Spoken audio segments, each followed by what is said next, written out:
And now we would like to invite Hazrat Maulana Abdul Majid Siddiqui Sahab, mashallah. He came all the way from Pakistan. His father was a great Naqshbandi Sheikh, Hazrat Maulana Abdul Malik Siddiqui. And my mother used to tell me, I never seen him because he died, I think, in 70s. So my mother used to tell me that he used to come for Hajj every year. And we were living in Karachi airport. My father was in Civil Aviation Authority. My father, Hafiz Ayaz Ahmed, rahmatullah alayh. And he was attached with this Sheikh, Hazrat Maulana Abdul Malik Siddiqui Sahab. So Hazrat Maulana Abdul Malik Siddiqui used to come every year in my house. And my mother used to tell him that, he used to come and stay in our house for a little while. And then he used to go. He used to go for Hajj almost every year. I heard, and Hazrat can correct, almost 40 Hajj he has done, plus minus. So, mashallah, Hazrat Maulana Abdul Majid Siddiqui is a graduate from Darul Haqqaniya. He stood first, mashallah, in the final year. And this is first time he's visiting on the request of our Hazrat Maulana Abdul Hamid Sahab. He came in Khatm Bukhari, mashallah, and our request now is here. So without any delay, we would like to request Hazrat Maulana Abdul Majid Sahab, please come and give us an talk, inshallah.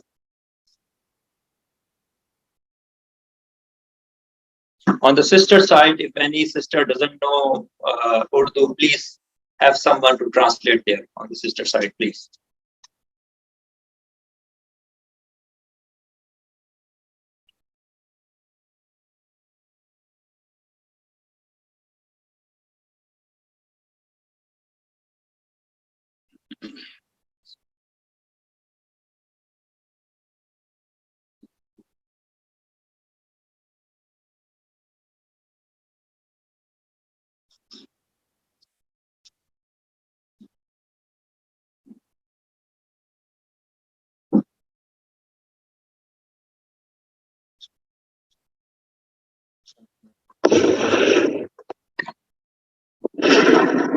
بسم الله الرحمن الرحيم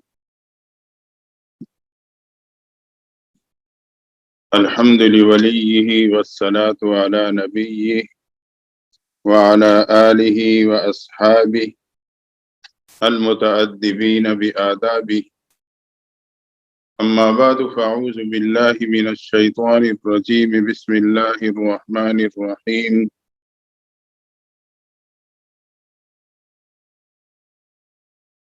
من عمل صالحا من ذكر أو أنثى وهو مؤمن فلنحيينه حياة طيبة سبحان ربك رب العزة عما يصفون وسلام على المرسلين والحمد لله رب العالمين. درود شریف. اللهم صل على سيدنا ومولانا محمد وعلى آل سيدنا ومولانا محمد وبارك وسلم وصلی علیہ. حضرت شیخ عبدالحمید صاحب دام برکاتہم العالیہ کی وساطت سے آپ سے دین کی نسبت سے ملاقات کی سعادت حاصل ہو رہی ہے. جیسے کہ آپ کو ابھی حضرت مولانا نے ذکر کیا، مجھے بھی خوشی ہوئی سن کے.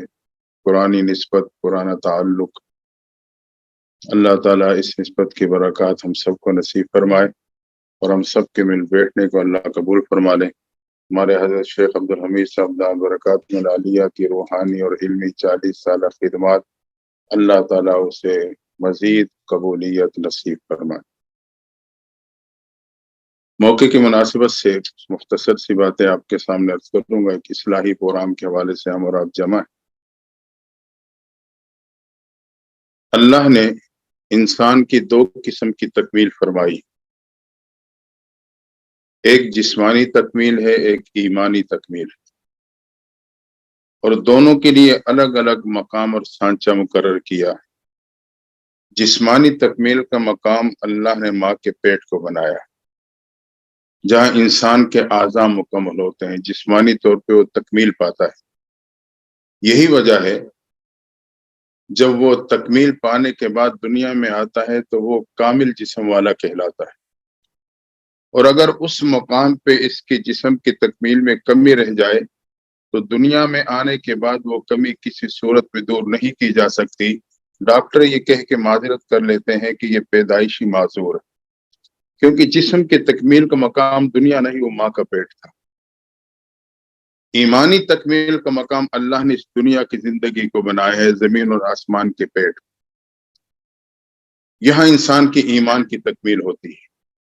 اگر یہ ایمان کی تکمیل کے ساتھ دنیا سے گیا تو قیامت کے دن کامل ایمان والا کہلائے گا، اور اگر یہاں ایمان میں کمی رہ گئی تو قیامت کے دن اعمال کی کمی تو اللہ اپنے فضل سے پورا فرما دیں گے، لیکن ایمان کی کمی کسی صورت میں پوری نہیں کی جائے گی، کیونکہ ایمان کی تکمیل کا مقام وہ آخرت نہیں، وہ دنیا ہے۔ معلوم ہوا کہ دنیا کی زندگی بہت ہی اہمیت کی حامل ہے، اس کا ایک ایک لمحہ قیمتی ہے، تو اس زندگی کا ایک ایک لمحہ قیمتی ہے۔ اس سے اندازہ لگائیں، اگر ایک شخص اپنی 40 یا 70 سال زندگی گناہوں میں بسر کرنے کے بعد ایک لمحے میں سچی اور پکی توبہ کر لے، اللہ ایک لمحے کی توبہ اس کے 70 سالہ گناہوں کے لیے کفارہ بنا دیتا۔ اس کا ایک ایک لمحہ قیمتی ہے۔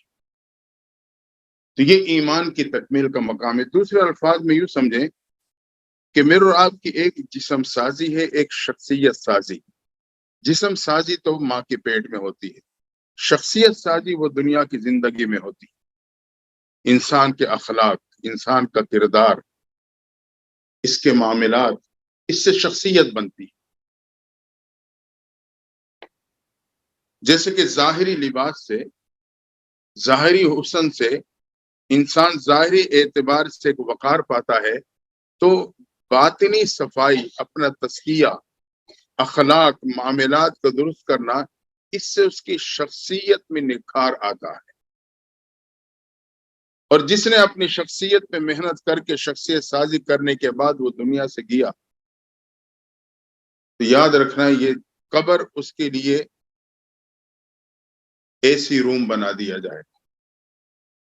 اور اگر اس نے دنیا میں اپنی ایمان کی تکمیل پہ محنت نہ کی، شخصیت سازی پہ محنت نہ کی، کردار و اخلاق پہ توجہ نہ دی، تو قبر میں جب جائے گا تو یہ قبر اس کے لیے جنرل وارڈ، جو اسپتال کا ایمرجنسی وارڈ بنا دیا جائے۔ تو یہ قبر یا تو میرے آپ کے لیے ایمرجنسی وارڈ ہے، یا پھر گرمی کے موسم میں اے سی روم ہے۔ دنیا میں نے اپنے آپ پہ محنت کر لی تو قبر اے سی روم، محنت نہ کی، شخصیت سازی نہ کی، تو پھر یہ قبر میرے اور آپ کے لیے ایمرجنسی وارڈ ہے۔ جیسے کہ دنیا میں اسپتالوں میں آپ نے دیکھا ہے، جنرل وارڈ ہوتا ہے، ایک ایمرجنسی وارڈ ہوتا ہے۔ فوری طور پہ مریض کو ایمرجنسی وارڈ میں لے جایا جاتا ہے، وہاں ایک ڈاکٹر کی ڈیوٹی ہوتی ہے، وہ اس کے اجمالی چیک اپ کرنے کے بعد اسے ٹرپ لگا دیتا ہے۔ اجمالی چیک اپ یہ ہے کہ اس کا ٹمپریچر چیک کر لیا، بی پی چیک کر لیا، شوگر چیک کر لیا۔ دنیا میں چیک اپ جو ہے آلات کے ذریعے سے ہے۔ تو اگر میں نے اپنے کردار پہ محنت نہ کی، اپنے آپ کو نہ بنایا، اپنے اعمال اور اخلاق نہ بنائے، اپنے باطن کی صفائی حاصل نہ کی، تو یہ قبر میرے اور آپ کے لیے ایمرجنسی وارڈ ہے، اور اس کا اسپتال وہ جہنم ہے۔ اللہ نے اس ایمرجنسی وارڈ میں 2 ڈاکٹر مقرر کیے ہوئے ہیں، منکر و نکیر۔ ان کی ڈیوٹی ہے باقاعدہ، جو بھی وہاں پہنچتا ہے یہ اس کا چیک اپ کرتے ہیں۔ دنیا میں چیک اپ تو آلات کے ذریعے سے، لیکن وہاں چیک اپ جو ہے وہ سوالات کے ذریعے سے۔ 3 سوال ہوں گے، من رب من نبی کا ما دین، رب کون ہے، نبی کون ہے، دین کیا۔ اگر میں نے دنیا میں اپنے آپ پہ محنت کی، ایمان کی تکمیل کر کے دنیا سے گیا، اپنی شخصیت سازی پہ محنت کی، تو میں اس وقت صحیح جوابات دے پاؤں گا، اور یوں سمجھو کہ میری رپورٹ اوکے ہو جائے گی کہ یہ روحانی اعتبار سے، ایمانی اعتبار سے صحت مند۔ اگر دنیا سے میں بیماری کی حالت میں گیا، اپنے آپ پہ میں نے محنت نہیں کی، روح میری بیمار تھی، اس چیک اپ میں میری بیماری ثابت ہو جائے گی، تو وہ ڈاکٹر مجھے اور آپ کو وہاں ایک ٹرپ لگا دیں۔ قبر کی ٹرپ بہت لمبی چوڑی ہوگی، اس کا برداشت مشکل ہوگا۔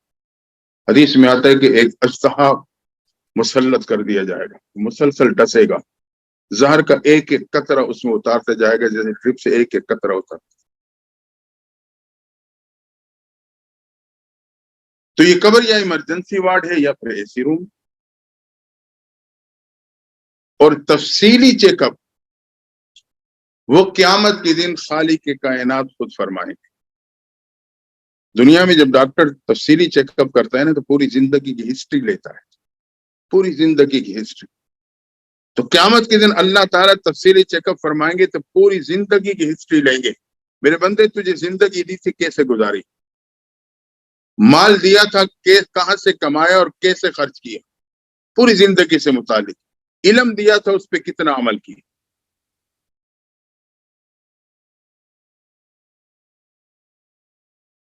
اگر تو ایمرجنسی وارڈ میں بیمار تھا تو وہاں بھی بیمار نکلوں گا، جب وہاں میری بیماری آ گئی، سامنے آ گئی، پھر مجھے آخرت کا اسپتال جہنم میں داخل ہونا پڑے۔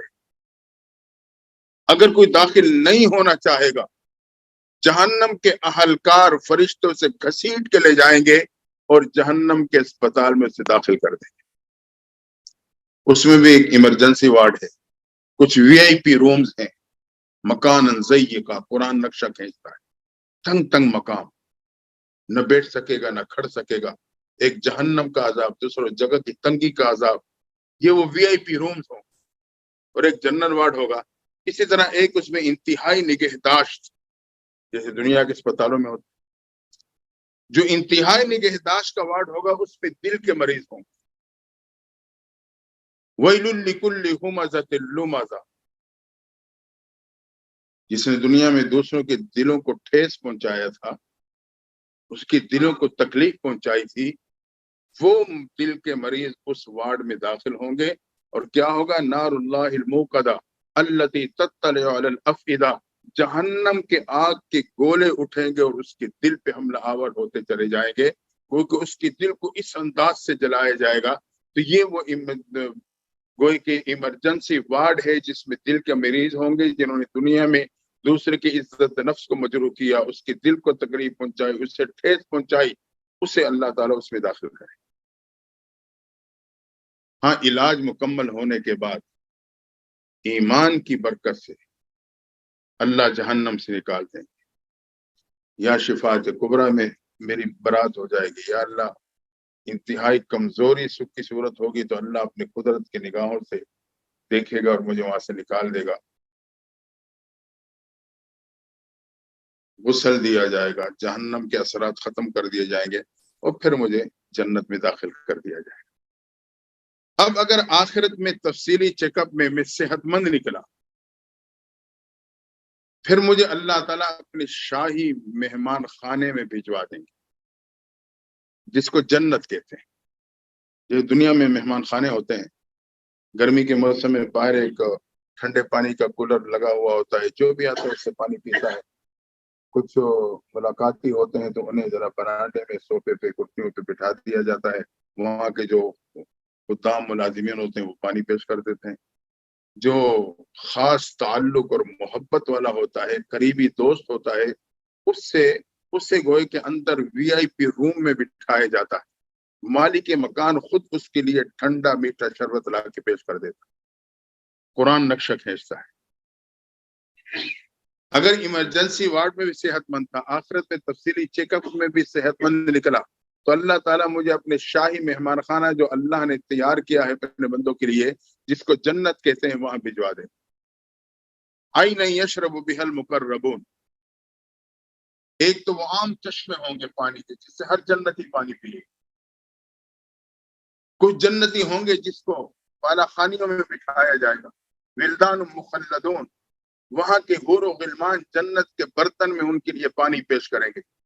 اور کچھ اللہ سے خاص محبت و تعلق رکھنے والے، اللہ کا قرب پانے والے ہوں گے، جنہیں گوئی کی وی آئی پی روم کے اعلیٰ قسم کے صوفوں پہ بٹھایا جائے گا، اور مالک مکان خود ان کے لیے پانی پیش کرے گا۔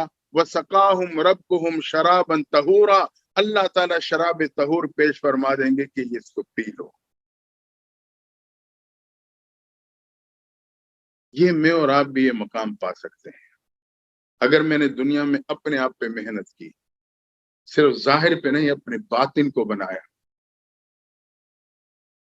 یقیناً یہ منصب مجھے اور آپ کو بھی مل سکتا ہے کہ وہ سقاہم ربہم شرابا طہورا، اللہ تعالیٰ خود شراب طہور پیش فرما دیں گے. لیکن اس کے لیے ضرورت یہ ہے کہ ہم اور آپ صورت کو چھوڑ کر اپنی سیرت اور کردار پہ محنت کریں. آج میرا نوجوان جب گھر سے نکلتا ہے تو صورت کو بنانے پہ گھنٹوں لگاتا ہے، لیکن جب وہ دفتر، دکان یا اپنی ذمہ داریوں کے مقام پہ پہنچتا ہے تو کردار میں زیرو ہوتا ہے.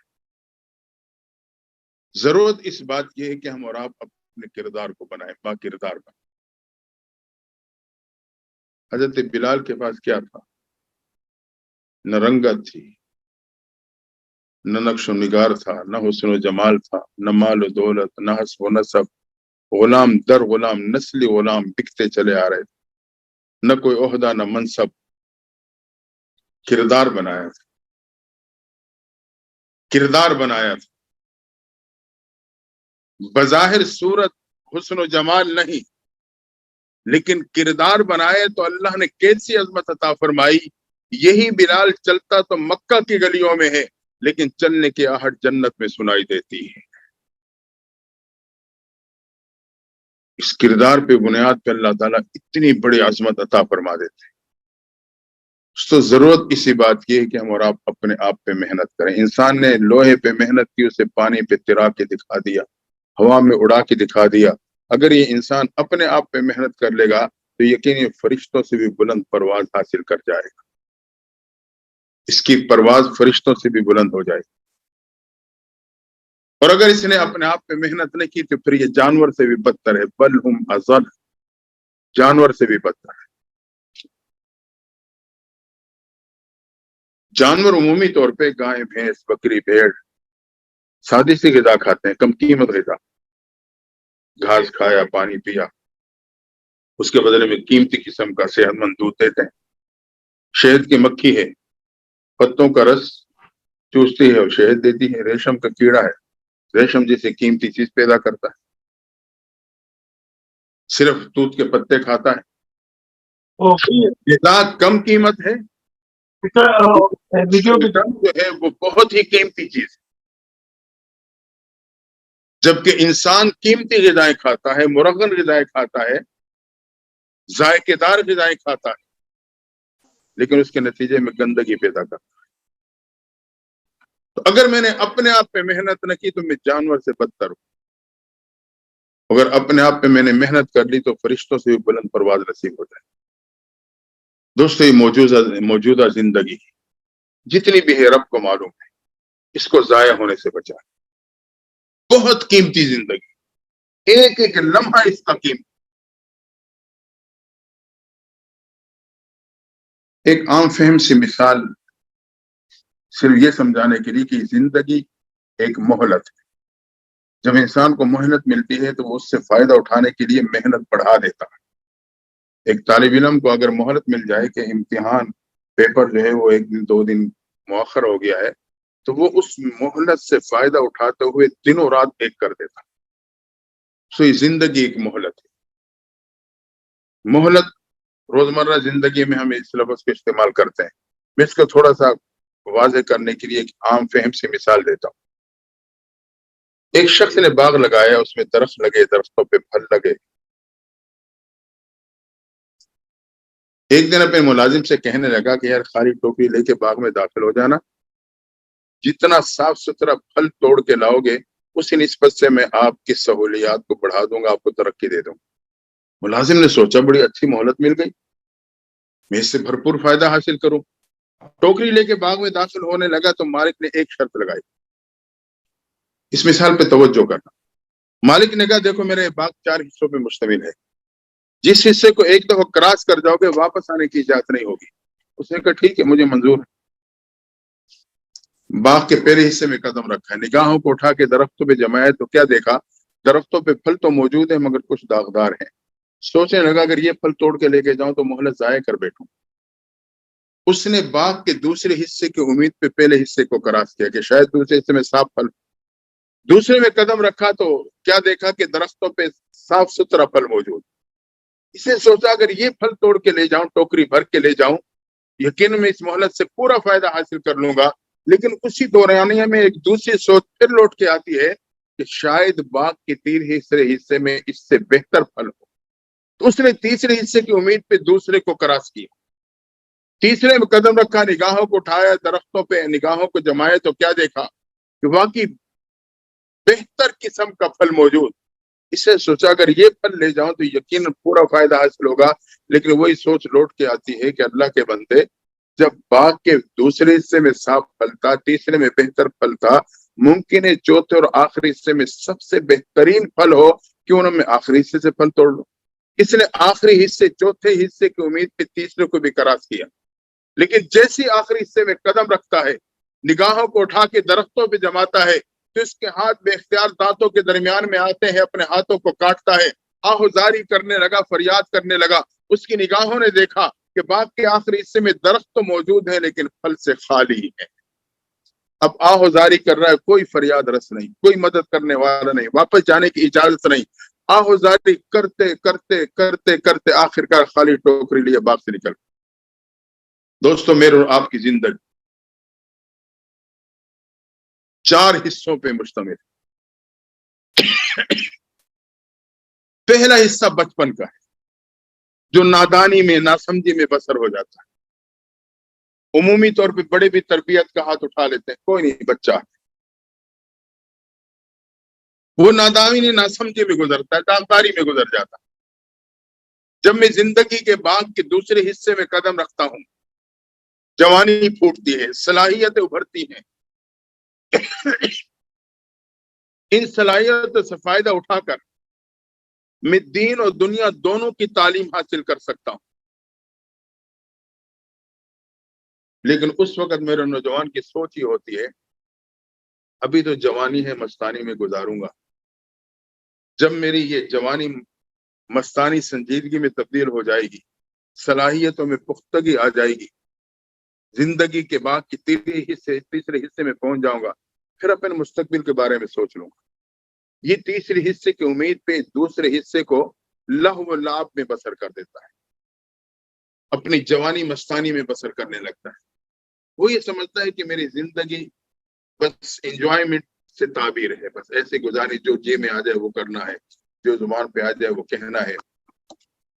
ہاں، جب تیسرے حصے میں پہنچوں گا، صلاحیتوں میں پختگی آ جائے گی، جوانی عروج پہ ہوگی، پھر میں اپنے مستقبل کے بارے میں، اپنی دنیا کے ساتھ ساتھ اپنی آخرت کی فکر بھی کر لوں. جب یہ باغ کے تیسرے حصے میں قدم رکھتا ہے، اس کے صلاحیتوں میں پختگی آتی ہے. اب یہ صرف اپنا مستقبل نہیں، دوسروں کا مستقبل بھی بنا سکتا ہے. یہ معاشرے میں ایک اچھا کردار پیش کر کے پورے معاشرے کو پرامن بنا سکتا ہے. اس وقت ہمارا آپ کی سوچ یہ ہوتی ہے تو میں نے کاروبار کو بڑھانا ہے، جائیداد بنانی، صلاحیتوں کو استعمال کر کے دنیا کی تمام سہولیات کو حاصل کرنا. ہاں، جب آخری حصے میں پہنچوں گا پھر میں اپنی قبر کے بارے میں بھی فکر مند ہو جاؤں گا، اپنی آخرت بھی بنا لوں گا.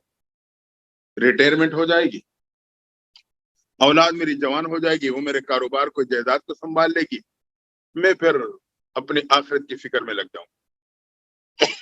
یہ باغ کے آخری حصے کی امید پر تیسرے حصے کو بھی دنیا کے لیے خرچ کرنے لگ جاتا.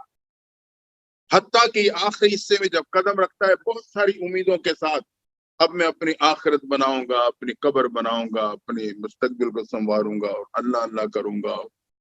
بہت سے اس کے ارادے ہوتے ہیں، اچانک فالج اٹیک کر دیتا، ٹانگ کی صلاحیت ختم، ہاتھ مفلوج، زبان کی قوت گویائی، آنکھوں کی بینائی مدھم. اب یہ تنا ہے جو چارپی پہ پڑا. جب سب کچھ کر سکتا تھا کچھ نہ کیا، جب کچھ نہیں کر سکتا اب سب کچھ کرنے کے لیے تیار. لیکن یہ تنا ہے جو چار پہ پڑا ہے، پھل سے جسم کے صلاحیتوں سے عاری ہو چکا، اب ہر آنے والے کے سامنے آہوزاری کرتا۔ اولاد نے کچھ عرصہ تو خدمت کی، خیال کیا، پھر اولاد بھی صبح شام ناشتہ کر کے اپنے والد کے جو کاروبار اس نے تیار کیا تھا، جو جائیداد بنائی تھی، اس کو سنبھالنے کے لیے نکل جاتی۔ اب ہر آنے والے کے سامنے اولاد کی شکوے شکایت کرتا ہے، یہ مجھے پوچھتی نہیں، بھئی اسے جس دن کے لیے تو نے جوان کیا تھا اس نے تو وہ کام سنبھال لیا، اب وہ تجھے سنبھالے، تیری جائیداد کو سنبھالے۔ اگر اس پہ دین کا رنگ چڑھایا ہوتا، یقین پھر کبھی وہ ماں باپ کو نظر انداز نہ کرے، وہ اولاد کبھی ماں باپ کو نظر انداز نہ کرے۔ ہاں، آج کے اولاد کے ذہن میں یہ بات ہے کہ ماں باپ اولاد کو بھول جاتے ہیں۔ یاد رکھنا یہ اولاد کی اپنی بھول ہے کہ ماں باپ بھول جاتے ہیں، ماں باپ اولاد کو کبھی نہیں بھلا سکتے۔ کائنات میں دو ہستیاں ہیں جو بلانے پہ بھی نہیں بلاتی، ایک اللہ کی ہستی ہے، ایک اماں کی ہستی۔ ان دونوں کا وزن بھی ایک ہے، اثرات بھی ایک جیسے ہیں۔ جب انسان تکلیف میں ہوتا ہے نا، یا اللہ کے سکون پاتا ہے یا اماں کے سکون پاتا ہے۔ اللہ فرماتے ہیں کہ ان ذکرتنی ذکرتک وان نسیتنی ذکرتک، حدیث قدسی ہے، میرے بندے تم مجھے یاد کرے گا میں تجھے یاد کروں گا، اگر تم مجھے بھلا دے گا پھر بھی میں تجھے یاد رکھوں۔ یہی تو وجہ ہے اللہ دنیا میں نہ ماننے والوں کو بھی کبھی بھوکا نہیں سلاتا۔ تو یہ اللہ کی ہستی ہے جو بھلانے پہ نہیں بھلاتی ہے، یا اماں کی ہستی ہے جو بھلانے پہ بھی کبھی نہیں بھلاتی ہے۔ اولاد کی بھول ہے کہ ماں باپ مجھے بھول گئے۔ بات آ گئی، میں تھوڑی سی کر دوں بات۔ ایک ماں باپ میاں بیوی تھے، ان کے یہاں اکلوتا بیٹا پیدا ہوا، پڑھ لکھ گیا، من پسند کی شادی کر لی، اور پاکستان کا ویزا لیا، سعودیہ نکل گیا گھر والوں کو ساتھ۔ 2-4 سال نہیں، 25 سال کا عرصہ گزرا، ایک دفعہ واپس جا کر ماں باپ کی خیر خبر نہیں، کس حال میں ہے، کیسی زندگی گزر رہی۔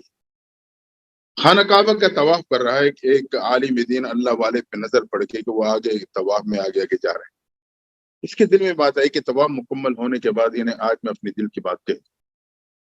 طواف مکمل ہوا تو ان کے پاس گئے، حضرت دل کی بات کہنا چاہتا ہوں۔ بیٹا کہو کیا بات؟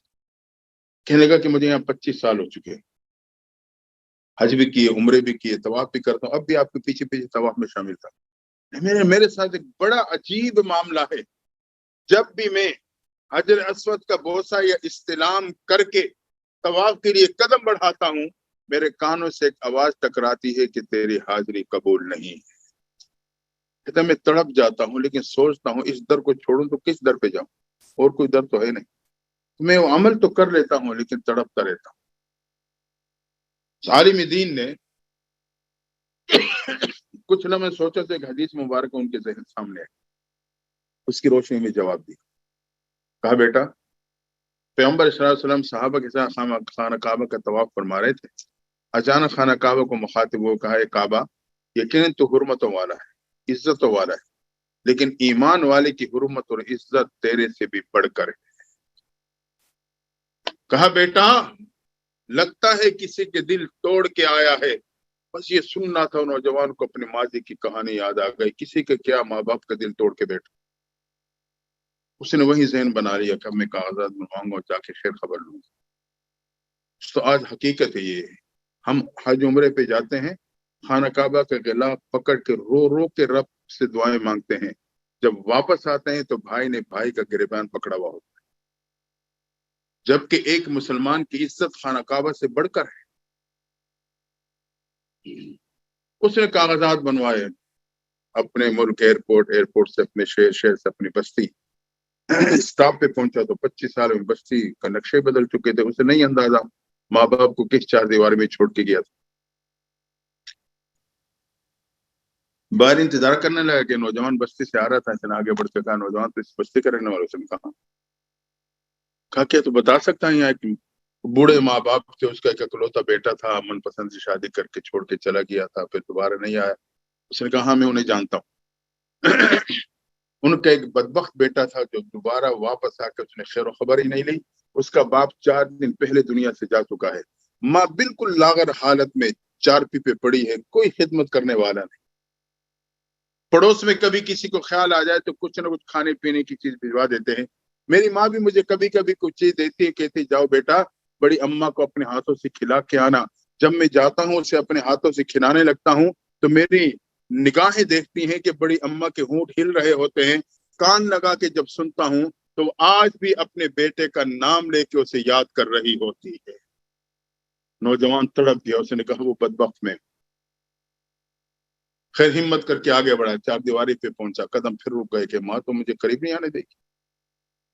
مختصری کے اندر داخل ہوا، دیکھا کہ ماں چارپی پہ پڑی ہے، قریب گئی، اماں تیرا فلاں بیٹا آ گیا۔ یہ سننا تھا، وہ لاغر جسم میں زندگی کی لہر دوڑی، جھٹکے سے اٹھ کے بیٹھا، کہا بیٹا تو نے آنے میں بہت دیر کر دی ہے، تیری جدائیگی میں رو رو کے آنکھوں کی بینائی سے محروم ہو چکی ہوں، تجھے دیکھ تو نہیں سکتی لیکن تیری آواز سن رہی ہوں۔ یہ کہا اور ایک نحیف سا کپ کپاتا ہوا ہاتھ آگے بڑھنے لگا، بیٹے کے سر کو قریب کر کے پیشانی پہ بوسہ لیا اور جھٹکے سے وہ جسم گرا اور ہمیشہ کے لیے ٹھنڈا ہو گیا۔ یاد رکھا، ایک اللہ بلانے پہ نہیں بلاتا، ایک ماں باپ بلانے پہ نہیں بلاتے۔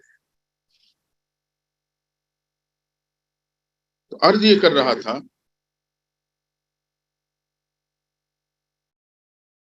کون سی بات کر رہا تھا؟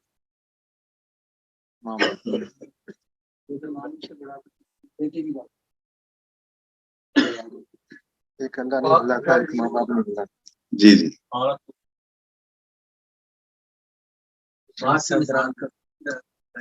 ہاں، جزاک اللہ۔ درخت کی مثال، وہ باغ کی مثال دے رہا تھا، زندگی ایک مہلت ہے۔ تو جب انسان اس امید میں ہوتا ہے کہ ریٹائرمنٹ ہو جائے گی، فارغ ہو جاؤں گا، پھر میں اپنی آخرت کے لیے محنت کروں گا، تو اچانک اللہ سب کی حفاظت فرمائے، فارج نے اٹیک کیا، صلاحیت ختم، اب یہ تنا ہے جو 4 پہ پڑا ہے، پھل اور صلاحیت سے خالی ہے۔ آخر کار آہوزاری کرتے کرتے کرتے کرتے خالی ہاتھ دنیا کے باغ سے نکل جاتا ہے۔ دوستو آئیں، ہم اور آپ دیکھیں کہ ہم زندگی کے باغ کے کس حصے میں کھڑے، وہی قدموں کو روک دیں، وہی قدموں کو روک۔ عمومی طور پہ تیسرے حصے میں، اس سے پہلے کہ میرا قدم چوتھے حصے میں پڑے، سچی پکی توبہ کر، سچی پکی توبہ کر۔ میرا رب بڑا کریم ہے، بڑی مہربان ذات۔ اگر میں نے سچی توبہ کر لی تو اپنی ایمان کی تکمیل اور اپنی شخصیت سازی میں کامیاب ہو جاؤں گا اور میری دنیا کے ساتھ آخرت سنور جائے۔ رب بڑا کریم، بہت ہی مہربان ذات۔ رب کہتا ہے میں غفور بھی ہوں، رحیم بھی ہوں، توبہ کرو کہ گناہوں کو معاف کر دوں گا، صرف معاف نہیں نیکیوں پہ بدل دوں گا۔ اللہ کے خزانوں میں کیا کمی، میرے اور آپ کے مانگنے میں کمی۔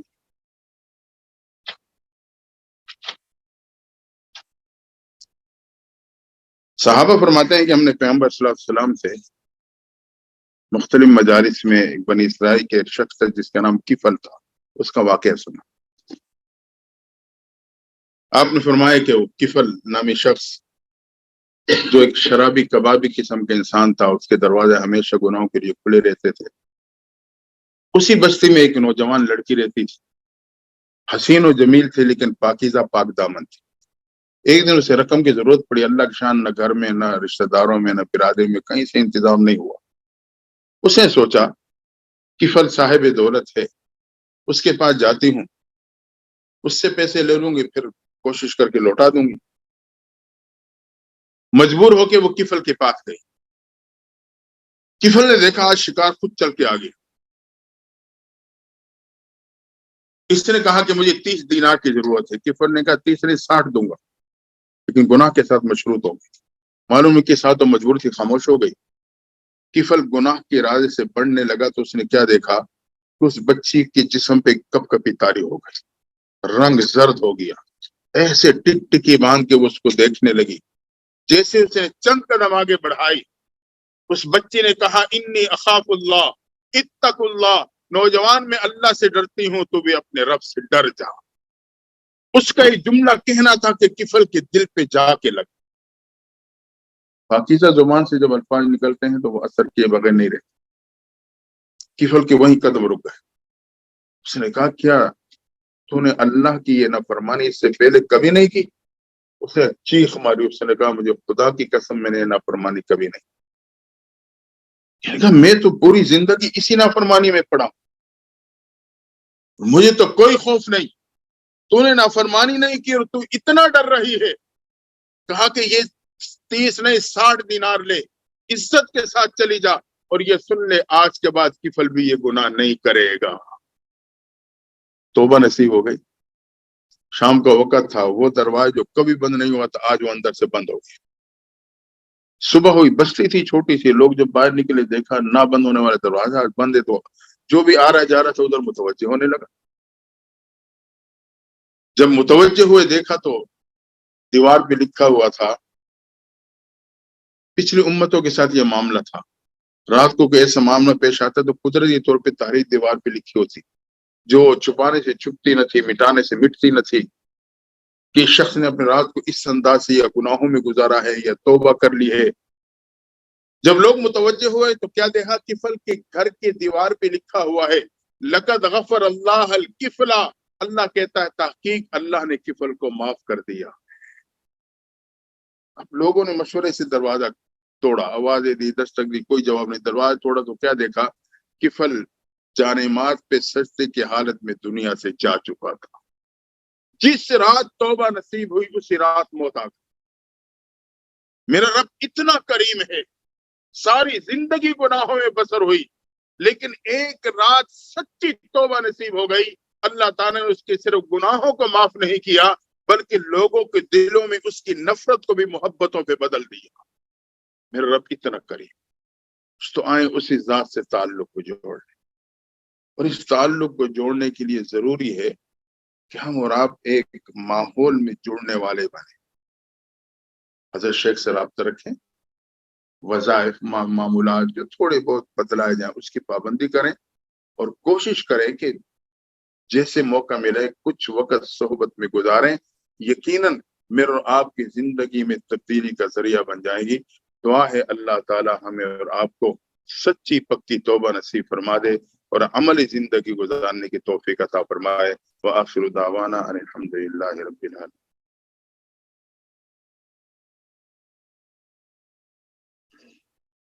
اللهم صل على سيدنا محمد وعلى آل سيدنا محمد وبارك وسلم۔ تو حدیث میں آتا ہے جس دعا سے پہلے اللہ تعالیٰ کے نام لیا جائے اللہ اس دعا کو رد نہیں کرتا۔ میں چند نام اللہ تعالیٰ کے اسماء الحسنہ کے لوں گا، آپ نے صرف یا اللہ کے اپنے رب کو پکارنا ہے۔ جیسے ایک بچہ جو ماں کو تنگ کرتا ہے نا، وہ دھکیل کے دروازے سے باہر کر دیتی ہے، دروازہ بند کر دیتی ہے، وہ بچہ باہر بند دروازے کی چوکٹ پہ ہاتھ رکھ کے سر جھکا کے امی امی کہہ کے پکارتا ہے۔ جتنی بلند آواز سے پکارتا ہے ماں کی ممتا بے قرار ہوتی ہے، خود دروازے کھول کے اٹھا کے سینے سے لگا لیتی ہے۔ تو میں اور آپ اپنی سرکشی و گناہوں کی وجہ سے اللہ کی رحمت و مغفرت کے دروازے اپنے آپ پہ بند کروا چکے ہیں۔ آئیں اسی چوکٹ پہ سر جھکا کے یا اللہ کے رب کو پکاریں گے، یقیناً اللہ کی رحمت متوجہ ہوگی، رب میرے اور آپ کے رحمت مغفرت کے دروازوں کو کھول دے گا اور ہمیں اپنا قرب عطا کر دے گا۔ تو میں اللہ تعالیٰ کے چند نام لوں گا، آپ نے صرف یا اللہ کے اپنے رب کو پکارنا ہے۔ دائیں بائیں ماحول سے ہٹ کر جائیں، ہاتھوں کو اٹھا لیں، سروں کو جھکا لیں، یہ تصور کریں اللہ کی چوکٹ پہ سر جھکائے اپنے رب کو پکار رہے ہیں۔ اللہم صلی علی سیدنا محمد وعلی آل سیدنا محمد وبارک وسلم۔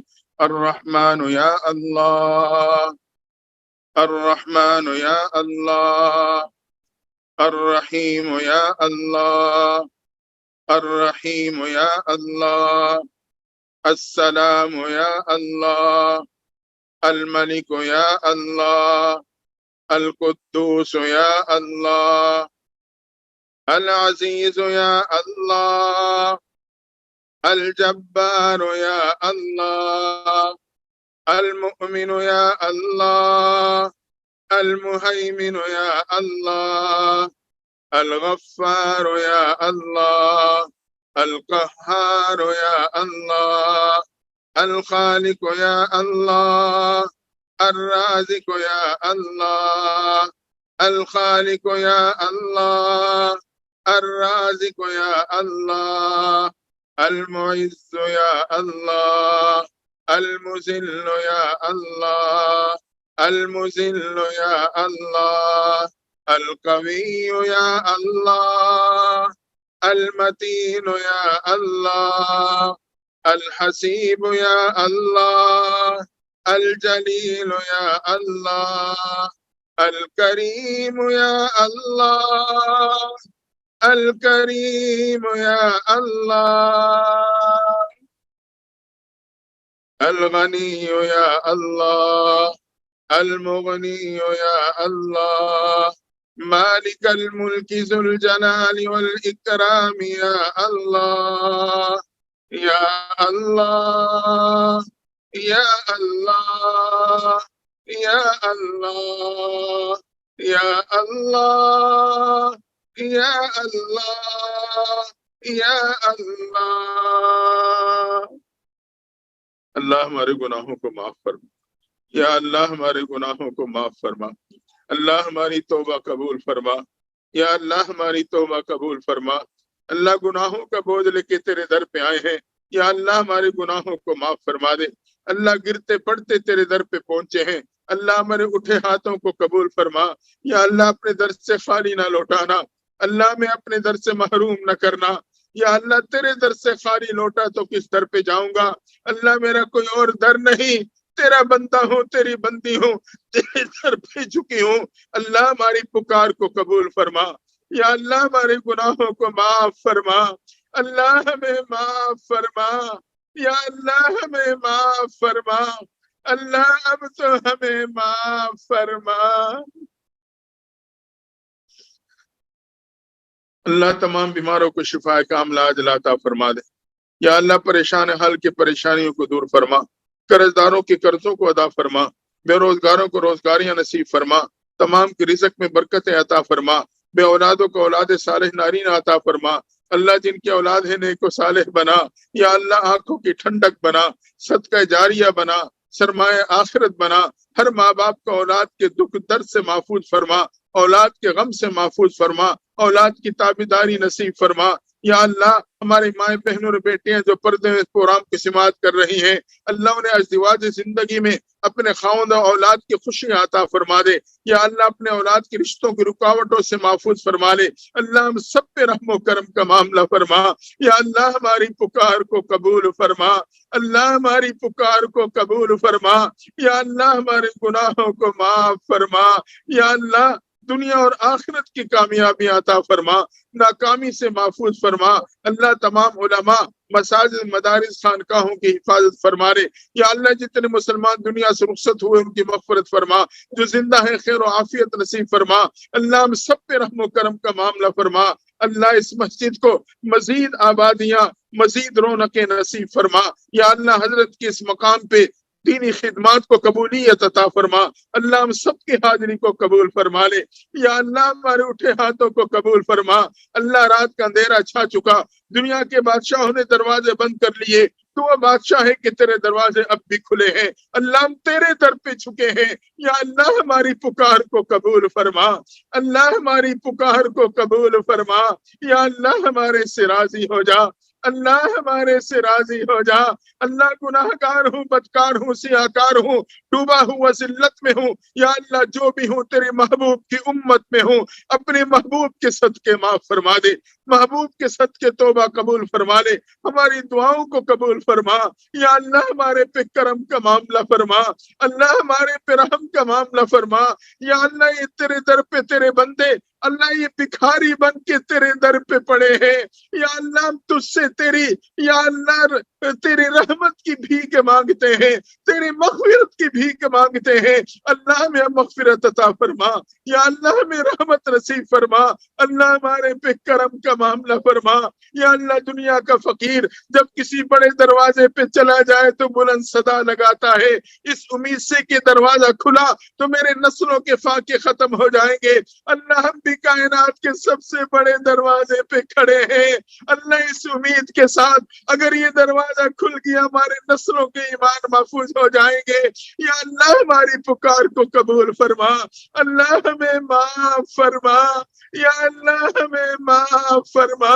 اللہ میں مانگنا نہیں آتا، بغیر مانگے عطا فرما دے، یا اللہ میں وہ سوالی ہوں جس کے پاس نہ جھولی ہے نہ پیالہ ہے، ماننے کے آداب سے بھی عاری ہوں، یا اللہ تو ہماری پکار کو قبول فرما، اللہ ہمارے پہ کرم کا معاملہ فرما، یا اللہ ہمیں ایک دفعہ محبت کی نظر سے دیکھ لے، اللہ ایک دفعہ محبت کی نظر ڈال دے، یا اللہ محبت کی نظر ڈال دے، اللہ ہماری مائیں بہن اور بیٹیاں، یا اللہ ان چھوٹے ہاتھوں کو بھی قبول فرما، ان کی دامن کو بھی رحمتوں سے بھر دے، اللہ دین دنیا کی راحت و سکون عطا فرما، یا اللہ ہمارے پہ کرم کا معاملہ فرما، اللہ ہمارے پہ رحم کا معاملہ فرما، اللہ ہمارا تو کوئی اور در نہیں، یا اللہ جس در پہ جا کے گناہوں کی مغفرت طلب کر لے، یا اللہ تو نے خود فرمایا ہے، اللہ یہ وہ در ہے جس در سے ہر نبی نے مانگا، وہ در ہے جس در پہ ہر ولی جھکا، اللہ ہم بھی اسی در کے سوالی ہیں،